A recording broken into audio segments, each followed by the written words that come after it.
চাহিদার দাম স্থিতিস্থাপকতার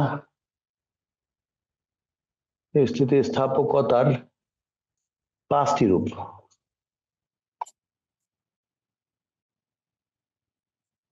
যথা নাম্বার 1, এককের সমান চাহিদার দাম স্থিতিস্থাপকতা, বা এটাকে বলা হয় একক স্থিতিস্থাপকতা।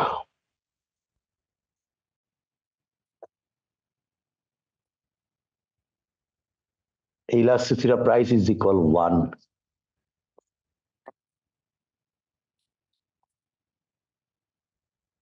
এককের চেয়ে বেশি চাহিদার দাম স্থিতিস্থাপকতা।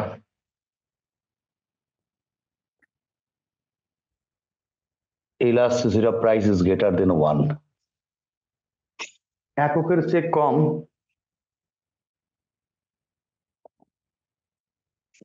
চাহিদার দাম স্থিতিস্থাপকতা। Elasticity of price is less than 1.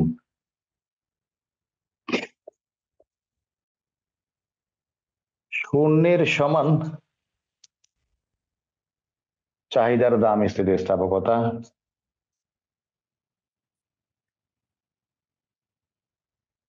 বা শূন্য স্থিতিস্থাপকতা।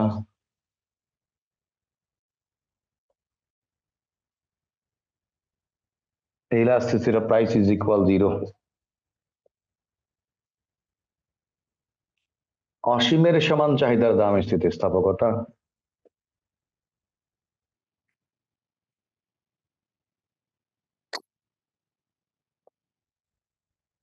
বা অসীম স্থিতিস্থাপকতা।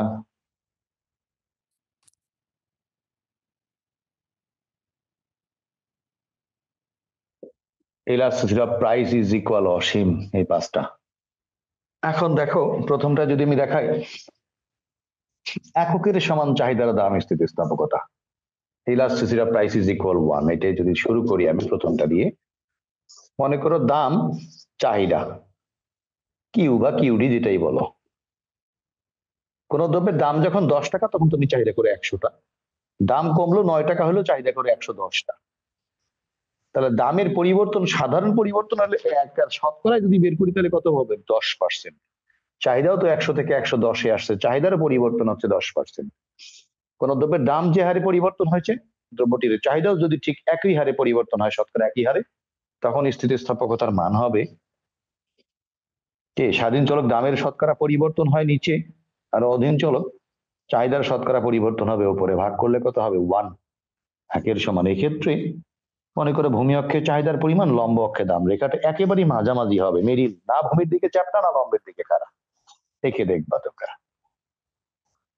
দেখো OP1 দামে চাহিদা, OQ1 দাম যতটুকু কমছে চাহিদা ঠিক ততটুকু বাড়ছে। দাম OP2 হয়েছে, চাহিদাও মনে করো ওই যে দাম যতটুকু কমছে চাহিদাও ততটুকু বাড়ছে। মনে করো দামের পরিবর্তন এবং চাহিদার পরিবর্তন পরস্পর সমান, যেটা কি তখন রেখাটা কেমন হবে? একেবারে মাঝামাঝি হবে। একের বেশির ক্ষেত্রে দেখো elasticity of price is greater than 1। দাম চাহিদা 10 টাকা দামের চাহিদা 100টা, 9 টাকা দামের চাহিদা 120টা। দামের পরিবর্তন কত পার্সেন্ট? 10%। এটা তো বোঝো নাকি? 10% পরিবর্তন, এটা বোঝো না? শয়ে কত পরিবর্তন? 20%। দামের পরিবর্তনের হার অপেক্ষা চাহিদার শতকরা পরিবর্তনের হার বেশি, তখন স্থিতিস্থাপকতার মান কি হবে? দেখো স্বাধীন চলক দামের শতকরা পরিবর্তন হয় নিচে, অধীন চলক চাহিদার শতকরা পরিবর্তন হবে উপরে। ভাগ করলে কি হবে? 2, যা 1-এর চেয়ে বেশি। এক্ষেত্রে দেখো দামের পরিবর্তনের থেকে চাহিদার পরিবর্তন বেশি, ভূমি অক্ষে চাহিদার পরিমাণ, লম্ব অক্ষে দাম, রেখাটা এরকম হবে। দেখো OP1 দামে চাহিদা হচ্ছে OQ1, OP2 দামে চাহিদা দেখো OQ2। অর্থাৎ দাম অল্প একটু কমছে, চাহিদা অনেক বেশি বাড়ছে। দামের পরিবর্তনের থেকে চাহিদার পরিবর্তন বেশি। রেখাটা কেমন হয় তখন? ভূমি অক্ষের দিকে চ্যাপ্টা হয়েছে চাহিদা রেখাটা, খেয়াল করো। চাহিদা রেখাটা কি হয়েছে? ভূমি অক্ষের দিকে চ্যাপ্টা আকৃতির আসছে। তোমরা বুঝেছো? কথা বলো, বুঝেছো? হ্যাঁ স্যার। এরপরে আসো একের বেশির ক্ষেত্রে কি হয়? চাহিদা রেখা ভূমির দিকে চ্যাপ্টা হয়। একের বেশির ক্ষেত্রে ভূমির দিকে চ্যাপ্টা হয় চাহিদা রেখা, খেয়াল রাখবা। একের বেশির ক্ষেত্রে চাহিদা রেখা ভূমির দিকে চ্যাপ্টা হয়। এখন number 3, elasticity price is less than 1. দাম চাহিদা 10 টাকা দামে 100টা, 9 টাকা দামে 105টা। দামের পরিবর্তন 10%, চাহিদার পরিবর্তন 5%। দামের পরিবর্তনের হার অপেক্ষা চাহিদার পরিবর্তনের হার কম, তখন স্থিতিস্থাপকতার মান হবে 1-এর কম। দেখো চাহিদা কার উপর নির্ভর করে? দামের উপর। দাম স্বাধীন চলক, স্বাধীন চলক দামের শতকরা পরিবর্তন নিচে, অধীন চলক চাহিদার শতকরা পরিবর্তন উপরে।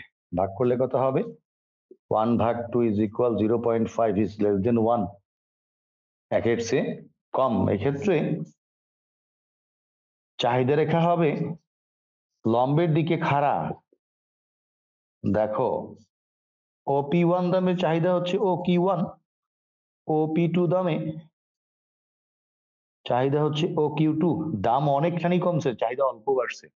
দামের পরিবর্তন বেশি, চাহিদার পরিবর্তন কম। দামের পরিবর্তনের হার অপেক্ষা চাহিদার পরিবর্তনের হার কম, তখন স্থিতিস্থাপকতার মান হয় 1-এর কম। আর রেখাটা কেমন হয়? লম্ব অক্ষের দিকে খাড়া, লম্বের দিকে খাড়া। আর একের বেশির ক্ষেত্রে কি হয়? ভূমির দিকে চ্যাপ্টা। আর একের সমানের কি হয়? একদম মিডিল, না লম্বের দিকে চ্যাপ্টা না ভূমির দিকে খাড়া, একদম মাঝামাঝি।